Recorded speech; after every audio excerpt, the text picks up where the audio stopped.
I'm an A&E doctor, and I have been a doctor. I finished medical school in 2013, so 10 years ago, and I'll be a consultant in a year and a half. And Bravo. I am looking at jobs in Australia. Are you really? I am indeed. So that's hang on, before you go on. When did you start looking, and why?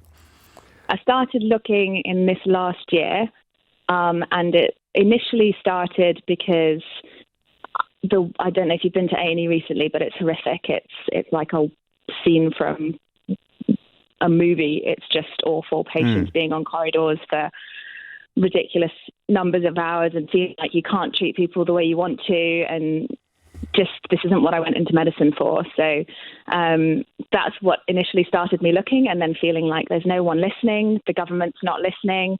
It's never going to change. And now the strikes as well. Yeah, I think everyone's morale is ridiculously low. And I'm not the only person that I know that's looking. One of my colleague consultants has just got a job in the UAE. He's going. One of them is retiring in his 50s, early 50s. And he's just said, I'll do anything else. Wow. And I know 2 registrars who are going to Australia, and I know 2 that have already left. So I don't know what they're talking about when they say not many people have been going. Maybe those are statistics. But in my experience, lots of people are going.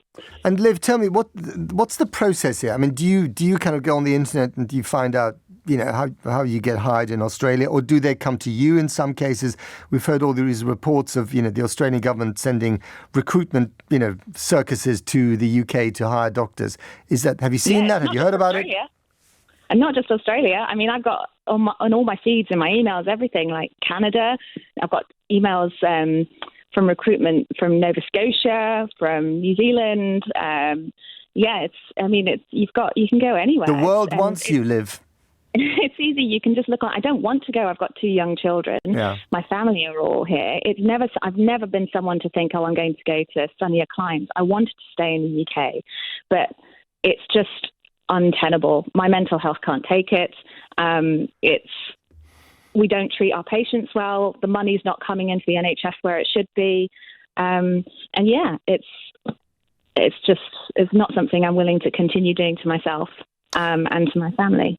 But what you're saying also, if I hear you correctly, is that this is not an easy decision because your life is here, or your family is here, your parents are here, and so on. Yeah, exactly. But with regards to this minimum training that people are talking about making people do in the NHS, like it's some kind of fix, it's not. If you decide, I want to make you work 5 years in the NHS after you've finished your medical degree, that's fine. I mean, I've done 10. So you're not going to stop me leaving. And everyone that I've told you that I know that's leaving has done the minimum 5 years. One of the natural transition points where you could move abroad is at the registrar point of an ST3. That means you've done a minimum of 5 years in the NHS by the time you reach that point. So you've done your foundation years 1 and 2, and then you've done ST1, 2, 3. You're now a registrar. That's the point at which people start to look. So if you say 5 years in the NHS, that's fine. They're good. They're just going to leave then. I mean, the other thing is that I guess, the argument about, the country has paid for you to become a doctor. How can you desert them? Actually, you've paid largely for yourself to become a doctor because of the student fees. Yeah, which I'm still paying back 10 years on. And also I feel like I've paid for them in the nights and You've done your porridge. I've put some sweat into this game. And I really, really care. And that's why I started looking abroad, is because you come home at the end of a shift and you think about some of the people that you've seen that day and you just feel miserable because... So I'll give you an example. There was a man recently that I ended up treating who had end-stage bowel cancer, and he was in A&E. And at the time I came in the morning, he'd been sitting in a chair for 8 hours. And what had happened was his bladder had created a hole towards his bowel just because of where the tumour was. So the reason he'd come in was because he had an infection and he was leaking urine out of his back passage. And he was sitting upright in a chair in the waiting room for 8 hours. This was the last day of his life. He died 12 hours later. Oh, that's awful. So this is the kind of thing that you come home and you sit down and you think, this is my foreseeable future. I'm going to be doing this every day. And I didn't really help that man. There was nothing I could do. to make it any better for him because we didn't have the resource. So what's the point in me just going in day after day after day if no one's going to change anything? And when you hear this government plan, in all its ambition, do you think good on you or this is not going to work? It's not going to work. I mean, you're talking about creating extra people coming in, but you're talking about junior staff coming in.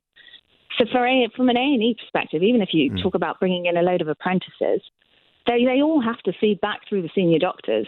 You can't have an apprentice see a patient in A&E and discharge them without feeding back that entire history, examination and everything to a senior doctor. And to be honest, they're probably going to go re-see them anyway at the end of that to make sure that what you've told them is correct. Sure. But it's the only safe way to do it. So if you gave me 20 apprentices at night on a night shift, it's not going to help me. I'm the slowing down factor. I am your bottle stop. And there's only one of me. Indeed, and I hate to mention it to you, Edwina, because we had this ding-dong a few months ago about Brexit. A lot of European nurses that used to come, automatically, freely and work here, they're not coming anymore for all the obvious reasons. We're missing 50,000 nurses because of Brexit. You didn't have that in mind, did you? Well, hang on a minute. What that tells you, Matt, is there's no shortage of money. The money is there to employ people. And the disruption that's been caused by COVID and even more by the problems of the Ukrainian war, which has created all the problems of inflation, not only in this country. Don't blame the war in Ukraine on the nursing shortage. That really is a bit of a stretch. I mean, let's just call it a spade. Brexit is part of the problem, is it not? Matt, the war in Ukraine has produced inflation right through Europe. That's one of the problems that is behind all this. In normal circumstances, Matt, a 10.5% pay rise would be deemed excessive in this country. And the reason it isn't is because of inflation, which we have to hope is going to go down later this year. I certainly hope it will. And that's also something that you've got to take into account. But isn't it also what we're hearing from the nurses and the doctors, as well as quite a few other professions in the public sector, is that years of austerity, of underinvestment, are finally coming home to roost. And the inflation, which is caused partly by the surge in demand post-COVID, partly by the war in Ukraine, has basically, is the straw that broke the camel's back, or whatever the cliche is. That's the problem. And years of underinvestment, especially in the health service, that is the seedbed of the anger that we're seeing right now. I would say that several years recently of over-politicisation of the unions that represent doctors and some nurses is also to be taken into account with all of this. Really? Unions have been far less political of late than they were, 20, 30 years ago, surely. I mean, we barely heard about unions in the health sector or elsewhere. In recent years. And when junior doctors fell out with Jeremy Hunt, who was health secretary for 6 years, they didn't go on strike. Well, with respect, junior doctors actually had a settlement with the Conservative-led administration in 2016, which they seem to have forgotten about entirely. And we are now seeing some repairs being done to the economy, as you rightly say, and to the NHS. And I think what we ought to be doing is thinking hard about how to allocate the finances. For example, let me give you an original example, if I may, Matt. If I were the minister, I would be suggesting to some of the unions that what we might do is reduce some of the pension contributions, because everybody that's working in the professions we've been talking about gets a 20.4% uplift to their pension.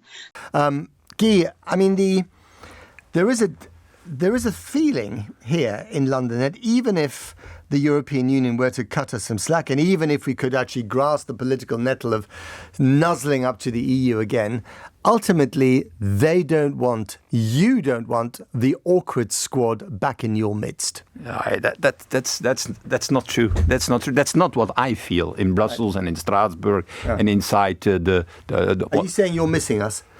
In a certain way, yes. I'm missing a lot of things. I'm missing the British humour around the table. That hasn't died out. You can still get that, okay, but you have to come to the EU. Or also there a number of things. Also culturally. So Britain, that's one of the legs, I should say, one of the arms of the European Union, and that's like you miss a leg, you miss an arm. That's a fee. So finally, there will be a very positive reaction, certainly, if there is again a positive vote, I would say, on Brexit during a referendum. I don't expect it now. My feeling is more that a whole new generation needs to come in British politics before it will happen. Do you expect the Labour Party, if they win the next election, and if they do so because they've been very tactical and very cautious and quiet, possibly silent about Brexit, do you expect them to make strides towards some kind of new relationship with the EU once they're in power? I think so. That is what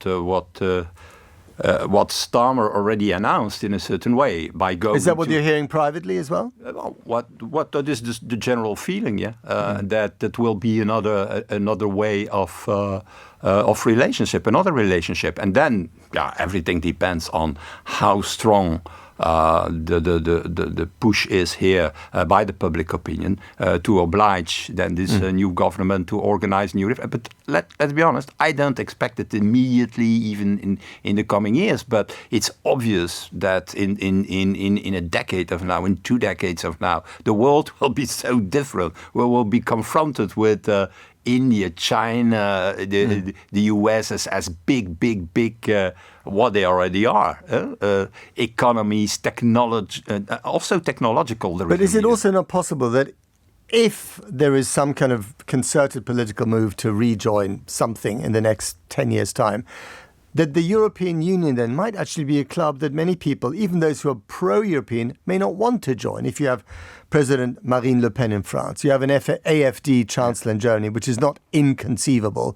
You have a far-right government in Italy. You've got, Poland, Hungary, possibly Slovakia after the next election, and others moving to the far right or further to the right, and also no longer fully believing in the European project. A lot of these people, like Orban, are very happy to take your money, right? But they're hollowing out the European Union from within. Yeah, that's one of the reasons that we need also to change, to reform the Union. But what I have seen is that after Brexit, Farage, we all know him. I remember the guy. Yeah, Nigel Farage. Used to work on this show. He predicted that there would be exits in the four corners of the Union. And it didn't happen. And it didn't happen at all.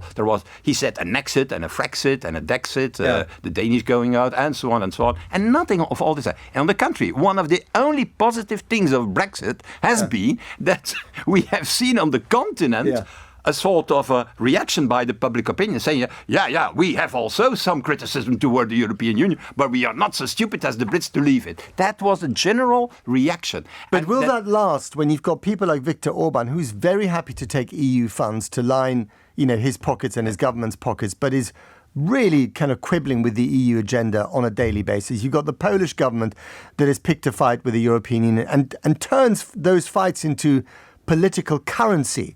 And the others that I've mentioned. But that is, President of France, Marine Le Pen, if it happens, that would be a big deal. Right?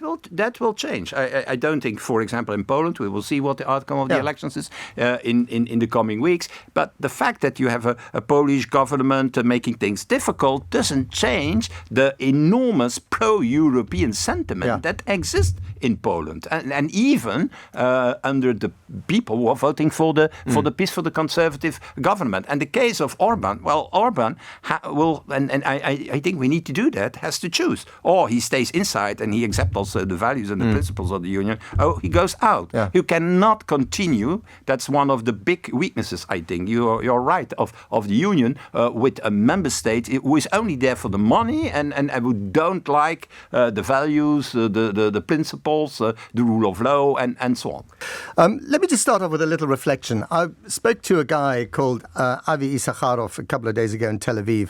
He's one of the co-writers and founders, if you like, co-creators of a Netflix drama called Fauda, which is the Arab and Hebrew word for chaos.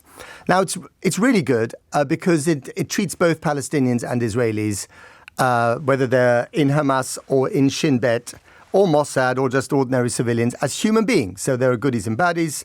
There are people on both sides who are both good and bad.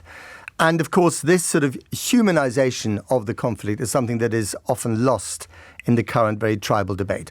Anyway, so I talked to Avi and I said, what about this attack on the October the 7th? And he said, we had a meeting about a year ago where we kind of tried to imagine what the next series of Fauda would be like. And one of my guys came up and said, why don't we have 10 Hamas fighters crossing the security fence from Gaza into Israel and killing a few people, but also taking mainly soldiers hostage from the IDF. And Avi said, I then interrupted and said, don't waste my time. This is never going to happen. That fence is incredibly secure. No one will ever spill over it. This is just unrealistic. And the whole point of Fauda is that it's based in verisimilitude. It's based in realism. And this is an unrealistic scenario. On October the 7th, Avi woke up.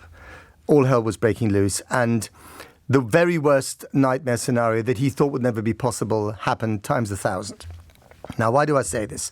I say this because as someone who spent 5 weeks in Israel and was unable to get into Gaza, where I've been many times before, but unable to get in because the Israelis didn't want us there for obvious reasons. If you underestimate the degree of resilience and determination to uproot Hamas, if you underestimate the sense of trauma caused by the death of 1,400, mainly civilians, because of Hamas's brutality on the 7th of October, you are misreading this crisis. At the same time, if you are underestimating the trauma of, is it 11,000 now? I lose count. 11,000 mainly civilians killed by indiscriminate aerial bombardment of 4,400 kids, or was it 4,500 kids? You are underestimating what this will do to Palestinian society, what this will do to Gaza. And all I hope is that at the end of this, and there are a few Palestinians and Israelis who've told me this, but I think maybe they are sort of optimists in the wilderness. All I hope is that this has been so bad that there might be some kind of meeting of minds, some realization that you cannot carry on with Middle Eastern politics or Israeli politics or British and American politics with the Palestinians being out of sight and out of mind. And at the same time, Israel cannot carry on being a democracy of sorts for itself without some kind of realization that they need to share the same bit of real estate with the people that they have grown to hate and who hate them. It's a bit like imagining this, it sounds slightly trite, but bear with me. It's a bit like a very, very bitter divorce, and the couple are still having to share the same flat, which has one bathroom and one kitchen, and neither side can move out. And you are stuck together. This is the image that Amos Eylon, a very famous, brilliant Israeli writer who's sadly dead now, once told me when I lived in Israel in 1989. I went to see him. He lived in a place called Arad on the edge of the Negev desert, high above the Dead Sea. And that's the kind of image that he came up with. And I think that still holds true. We're dealing with almost 10 million Israelis and just over 5 million Palestinians in the Gaza Strip and the West Bank. There has to be some arrangement. Otherwise, the cycle of violence continues. And I think whoever is tempted out there to rip down the poster of a hostage, whoever is tempted, to burn the Palestinian flag, just remember that. This is actually more about them than it is about you. And we'll get to that. I'm fascinated by the idea that there's more anger here on the streets of London than there is on many Arab streets about what's going on. What is that really about? We will unpack all of this. And of course, we'll start off with the question about Suella Braverman, the Home Secretary, who seems to have, weaponized this crisis, today's march. To what end, I wonder? But it's certainly weaponized it has been. Is the BBC right to suspend him, yes or no? Wrong. Completely wrong. Why? He's got a perfect right to express an opinion. Even within the BBC's own code, they're allowed to express opinions, providing it doesn't, of a partisan nature, providing it doesn't impinge on their area of work. His area of work is sport. Others, Alan Sugar and many others, have made the most partisan comments in the past. Against you? Against me, yes. Amongst others. Yeah. Amongst others, but against me particularly. I remember it very, very well. And absolutely nothing was done, despite complaints being made to the BBC. They've sort of come down like a ton of bricks on Gary Lineker. And whilst I support what Gary said, and I think he's a decent human being in the way he's put it and said it, unfortunately, the whole debate now is shifting onto Gary and the BBC and ignoring the issue of this, I think, disgraceful piece of legislation that Parliament's about to debate on Monday. The small boats. Well, we're going to get onto that as well in this interview. We've got Amber Rudd, former Home Secretary, talking about that later in the programme too. So the two are linked, of course. But I just also wonder, and I started this programme by talking about language. The government, Suella Braverman, the Home Secretary, when she proposed this bill, used, what's the right word? Strong language, abrasive language. Some would call it extreme language. She talked about 100 million people who want to come to this country. The whole issue of stop the boats, the way it was emblazoned in block letters on the Prime Minister's specially made lectern for his presentation of the bill. It is about the strength of the language as a means of deterrence, telling people who might want to get on a boat, don't bother doing this because you're not going to end up in paradise. You'll end up in a detention centre and possibly back from where you came. So the strength of the language is part of the issue here, is it not? I went to Calais last month and met people there who've come by truck, walking from Afghanistan, from Iraq, from Syria, from Libya, from Sudan and many other places, totally desperate people. They are not listening to speeches by Suella Braverman or anybody else. So the deterrence doesn't work, you're saying? They haven't got a clue what's being said in this country. They're more interested in how they're going to get a glass of water and how they're going to feed themselves and desperate to get somewhere to live. But you know what? The asylum seekers that do get here and eventually, hopefully, get their papers and so on sorted out, tomorrow they're going to be our doctors, our teachers, our lawyers, our engineers and so on. Why can't we have a sense of humanity towards what are absolutely desperate people? You or I wouldn't get on a leaky dinghy to go across the Serpentine. They are risking everything because they believe that this country will at least treat them fairly and properly. So, given the fact that you don't like the language used by the government, again, I get back to that question. Sure. Did Gary Lineker use the right language when he went for the nuclear option? And this is literally the kind of the last resort comparison. You compare someone to the Nazis. Well, the one who then, used you're in a different realm, aren't you? Sure. I think we have to be very careful ever comparing things to Nazis. The Holocaust was the most vile thing that ever happened in our history. However, I would just draw attention to the fact that it was Joan Salter, who herself is a Holocaust survivor, who drew the parallel of the language being used by the Home Office and the hateful language used by the Nazis during their ascents to power in Germany in the 1920s and 30s.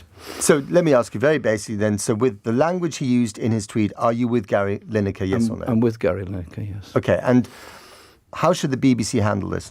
Well, I think they should reinstate him and let him get on with his excellent job presenting Match of the Day and accept that he has an opinion which is at variance of that of the government. And your caller earlier, Charlie from Fulham, who was saying that had he supported the government, would this have happened? Well, obviously it wouldn't. Yeah. We have two people heading the BBC, the chair and the director general, both, how should I put it, very closely associated with the Conservative Party. What we need is public service broadcasting. Yes, we need it to be independent, obviously, but we also need it to be accessible and representative of the whole country. But, when it comes to language and the right use of language, the right use of nuance, I mean, you yourself got into trouble, the Labour Party got into trouble over its alleged anti-Semitism, right? That's also about perceptions. And you're paying the price for that because you're not allowed to run as a Labour MP in the next election. So you know about the use of language. The use of language is very, very important. And did you make a mistake there yourself? I don't think I did. What I was doing... But the party thinks you did. The party you served for decades thinks you did. Some people in the party don't agree with a lot of things, particularly other political views that I have. But first of all, I just think anti-Semitism is a vile and evil thing. And the language I used was, one anti-Semite in the Labour Party is one too many. That wasn't given publicity. It's just such a two-horse race. You might want to vote. You might not want Conservative anymore, but you wouldn't dare waste your vote on the Greens or the Liberals, and of course with Conservative people, with the people who are very staunch Labour, you do get a lot of when they're socialist types. With, your Tories, you're awful people because you vote Tory. So will you, sorry to interrupt, Jane, will you still vote Tory at the next election then? I will, but very negatively. What does that mean? holding your nose. I'm not with my whole heart in it. Right. I'm only voting. It's a vote that I don't vote that we don't get a Labour government. What are you afraid of with the Labour government? I just the past, you know. What do you mean the past? Past, you know, like well, it's sort of like it's Jeremy Corbyn type, very socialist. Yeah, but he's not standing, Jeremy strike. Corbyn. His. I mean, the beef of the Corbynistas in the Labour Party is that their politics, their policies, their ideas have been completely stamped on by Keir Starmer. Yes, I know, but once Labour get back in, they might climb back up. But it's not just once a red, always a red, Jane. That's what you think. So Israel's campaign now is not only to defend ourselves from the October 7th massacre, it's to defend ourselves from the threat of repeat October 7th massacres by a brutal army of terror that has made open its genocidal goals against our people. But are you doing that effectively? Are you securing Israel's future when that means that in the process of trying to take out Hamas, you are killing, your airstrikes are killing, 15,000, 14,000 civilians? 70% of them women and children. These are numbers not contested by your close friends in Washington. In fact, they say the numbers are probably a bit higher because there are thousands of people dead under the rubble. Are you securing your security by doing that? Those are numbers that are being given to you by Hamas, the same terror organization. They are not contested by the Americans. Let's not play that game again. They're not contested by the administration. They are contested. They're not. Because Hamas tries to pass all of them off as civilians. No.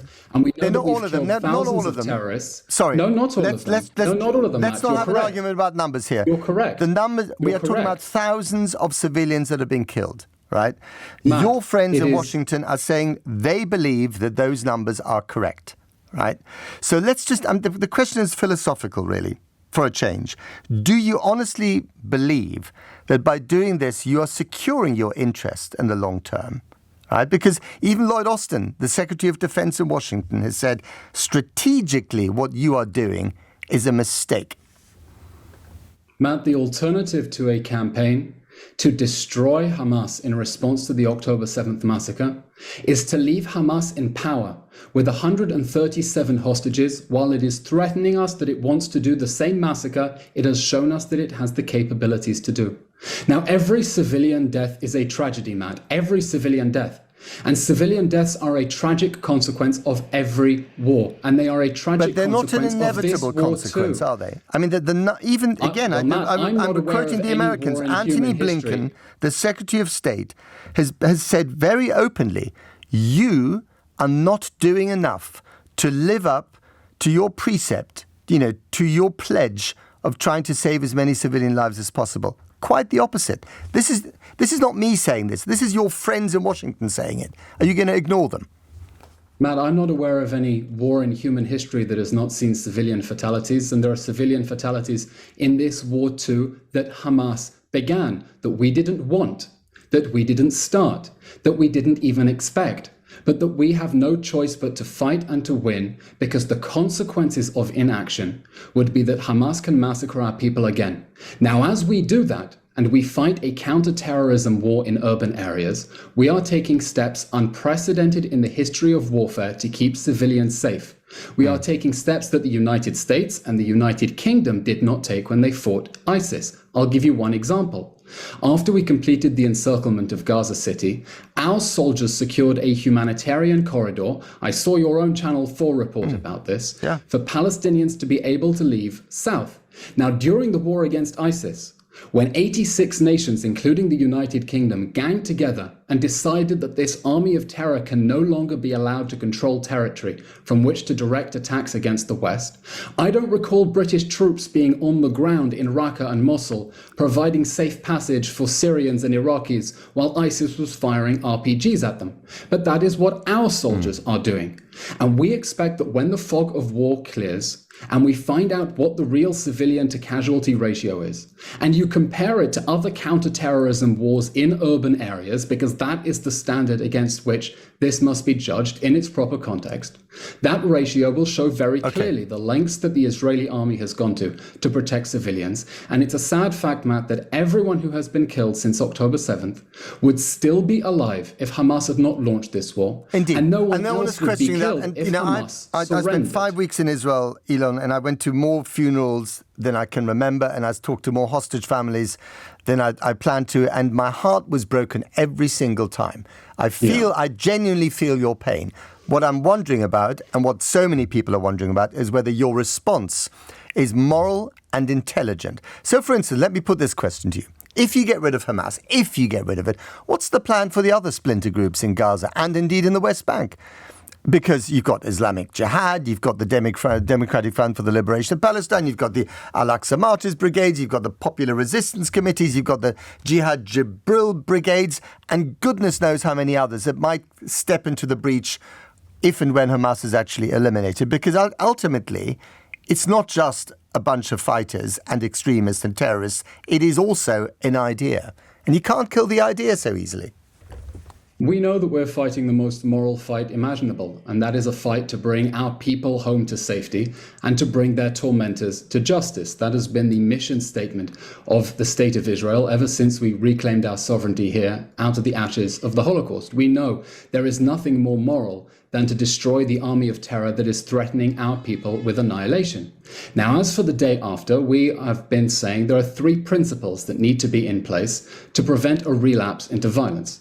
The first is demilitarization. The Gaza Strip will have to be demilitarized. Just now I saw footage of a plane landing at Ben Gurion Airport as missiles fly overhead in the distance. No country in the world would tolerate that threat to its people, including the countries that voted to keep Hamas in power yesterday at the United Nations, and we're done. Well, hang on a minute. They didn't vote to keep Hamas in power. What they voted for was a ceasefire. Let's get that straight. There is a difference there. Indeed. And saying that we should not end this war with the end of Hamas, but we should freeze the conflict with Hamas still in power, is saying that the rapists who burned, beheaded and tortured people on October 7th should remain in power. That is the meaning of what 13 nations voted on and what the United Kingdom abstained on. It may be the consequence of it. It is not the meaning of the vote. It wasn't the intention of the vote. Let me ask you this. If the Americans... Absolutely... No, sorry, Matt. I want to point this out. That is absolutely the intention of the vote, because when you vote for a ceasefire and you vote to freeze the status quo, you are voting to keep the army of terror that perpetrated the October 7th massacre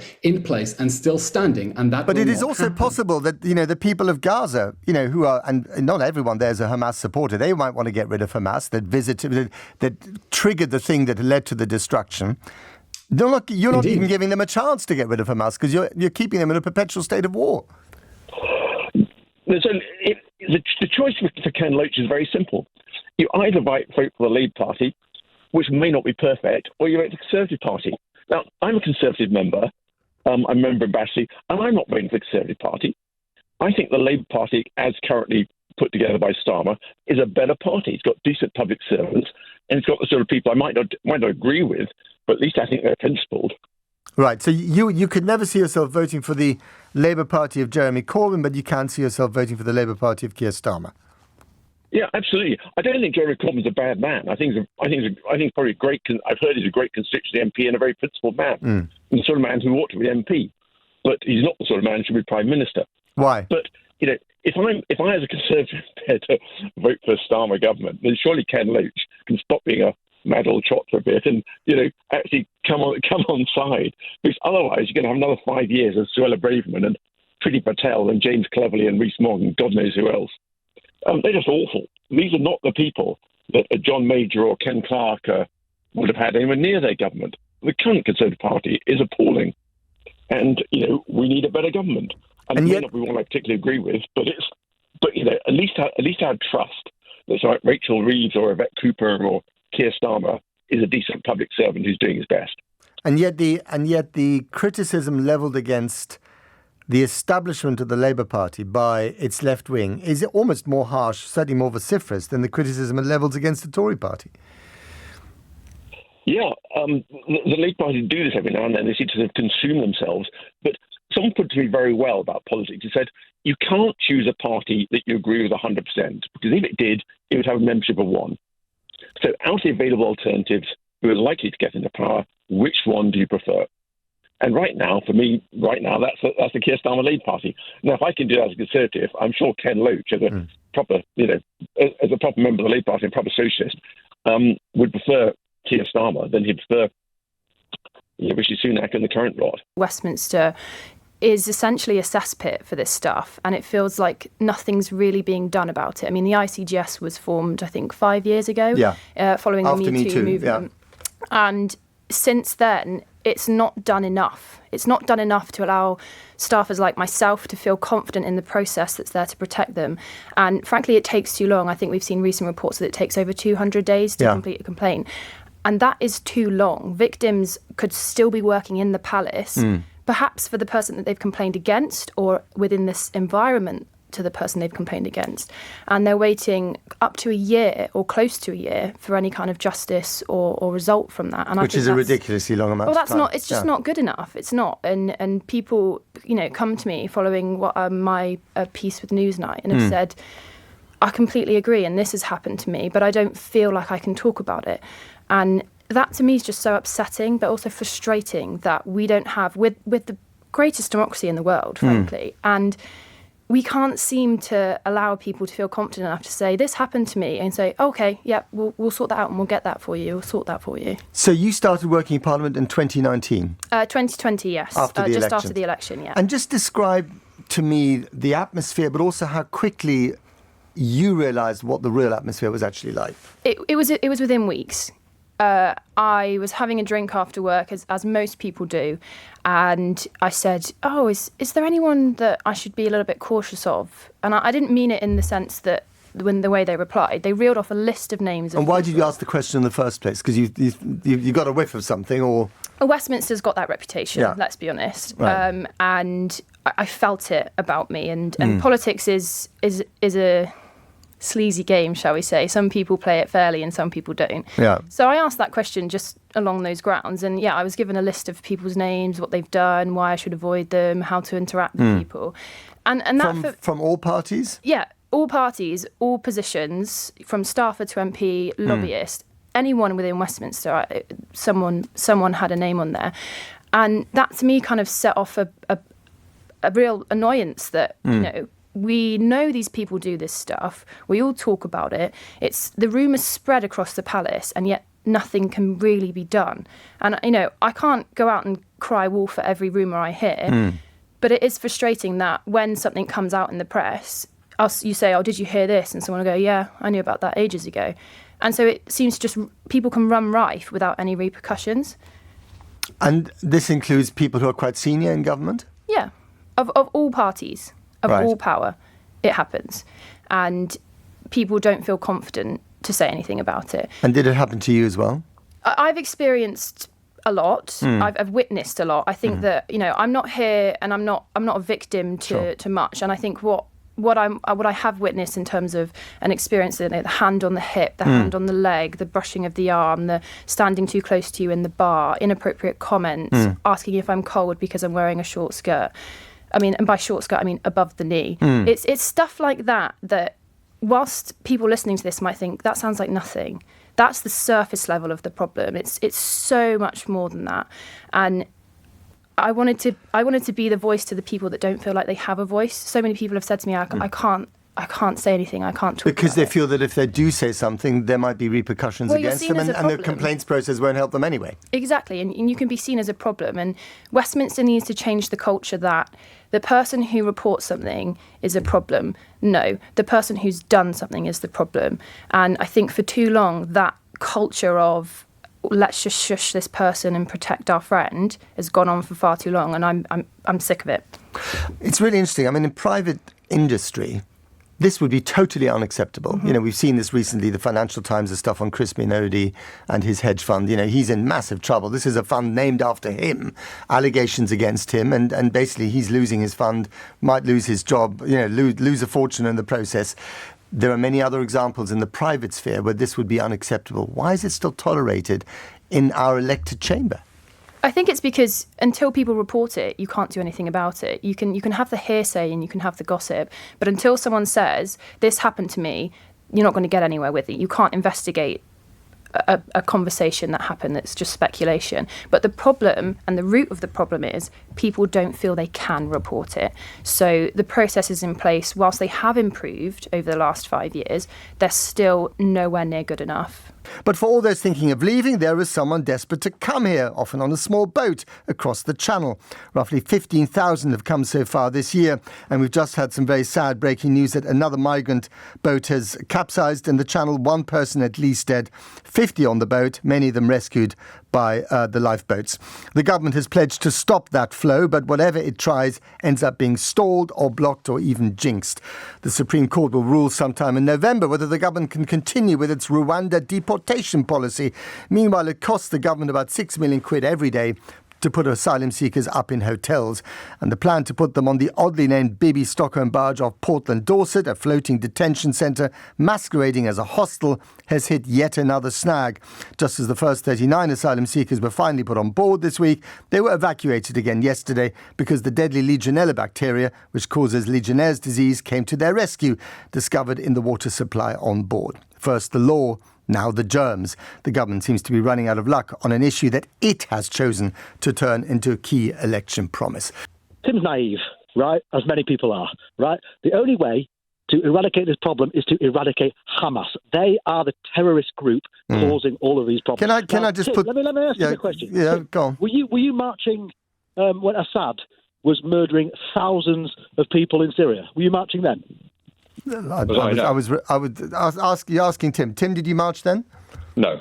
Okay. As the very first time I marched in my life was the middle of October. The distinct difference, right, between those marches and these marches, right, is the quantity of people involved in these, I'm going to quote unquote pro-Palestinian marches. I'm going to put that in quotes, right, is because unfortunately in this particular conflict it's to do with Jews and Israel. Right, this is an anti-Semitic march, right? Actually, I'm not. You know what? Actually, I'm going to beg to differ with you there, John. If I can just like to say, because I did even take a picture.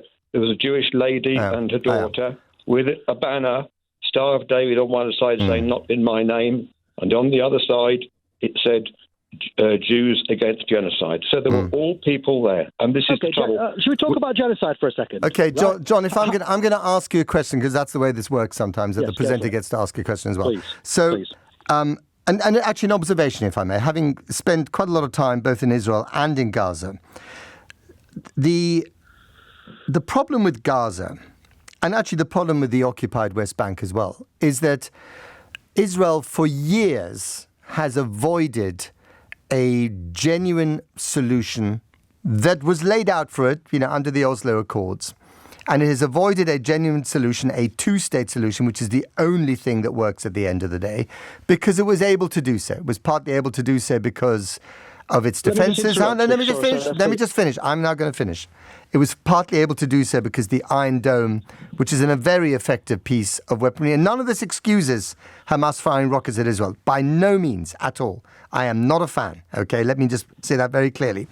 But what the defence of Israel, which has been remarkable until October the 7th, has allowed it to do is to basically treat the Palestinians out of sight and out of mind. And Gaza is, having spent time there, is, for all intents and purposes, feels like an open-air prison where the jailers are the Israeli state. And I talked to a very senior Israeli soldier just the other day, the guy, the top gun of Israel who was responsible for taking out the nuclear reactor in Osirak in Iraq in 1981.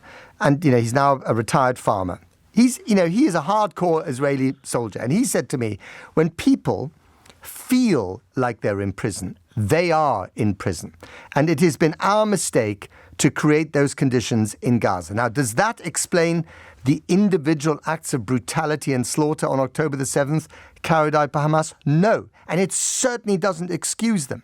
But it does create the conditions in which extremist groups flourish. And the thing that I come up with, and I've said it early on the programme, Gaza is an open-air prison run by some very vicious prisoners. And that is something that Israel has to deal with. And the same thing could happen in the West Bank. Because at the end of the day, the one unescapable truth of this, the death and taxes of this issue, if you forgive the clumsy phrase, is that you're not going to get rid of one side or the other. From the river to the sea is also used by, Israeli settlers who want everything from the river to the sea to be the Jewish state of Israel. Ain't going to happen.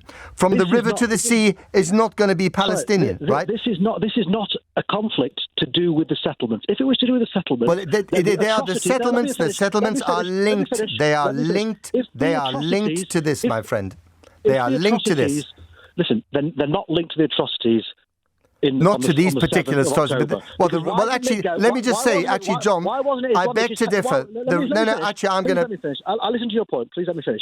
If this is to do with the settlements, why was it not Islamic Jihad who are in the West Bank carrying out the atrocities on the settlements? It wasn't. It was innocent people at a music festival. And let me just say one thing as well about why I say quote unquote innocent. Let me just go back to one of your points about it being an open air prison. You call it an open air prison, but the people who are holding them captive are not the Israelis. It is Hamas. Well, as I said, it's an open air prison run by some very vicious inmates. But the conditions, I don't know. Have you been to Gaza ever? You call Hamas prison? No, I've been to Israel. It's a peace-loving country, and sometimes when I see in Israel, but it's worth spending time on both sides in order to judge the situation. It really helps. And let me tell you, and I have no truck at all with. I lived in Israel. I deeply respect, the existence of Israel and its right to defend itself, all that stuff. But at the same time, if you create conditions on the other side, either by through a blockade or collective punishment or bombing, thousands of civilians, you're not creating the conditions for peaceful coexistence. And that is the only solution at the end of the day, whether you like it or not. In the same way, Hamas doesn't create those conditions either. Both sides have been too quick to dehumanize the other side, unable to see that there are human beings, individual stories behind those statistics. And that is the real tragedy here. And I'm hoping, John and Tim, that, maybe, and this is what Israeli friends tell me, maybe this appalling 5 weeks might lead to some kind of meeting of minds at the end of the day. But it is a very slim hope at the moment.